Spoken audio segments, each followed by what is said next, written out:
Kalau misalkan kita sudah hidup sehat tapi lingkungan kita tidak sehat juga kan susah ya. Iya. Jadi kalau misalkan mau hidup sehat, jangan lupa ajak sekeliling kita juga Yes. untuk sama-sama hidup sehat.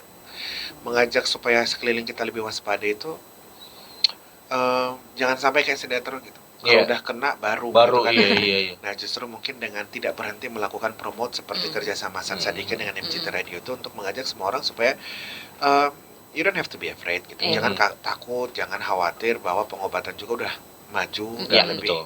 kekinian. Yang harus dipahami, kalau saya ada sesuatu hal yang tidak normal, segera saya periksakan diri karena akan lebih cepat, lebih baik hasilnya. Ada dua katanya faktor yang bisa menyebabkan kanker, faktor internal sama eksternal. Ya. Faktor internal itu contohnya apa? Yaitu tadi faktor genetik ya.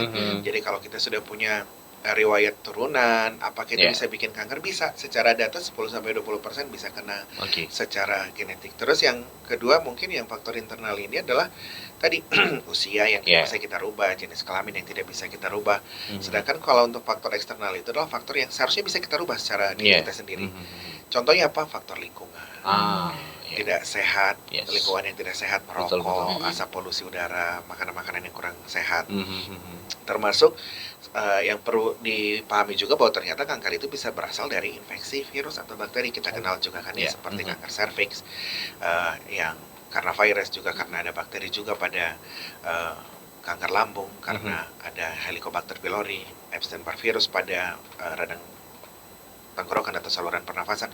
Itu tuh ternyata bisa menjadi etiologi penyebab terjadinya kanker. Pasien kanker itu life is like a roller coaster.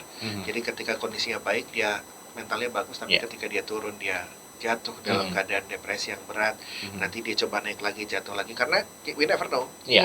Besok, lusa, tahun depan kanker itu udah bisa kemana-mana kan. Apakah akan diam aja atau akan menyebar kemana-mana.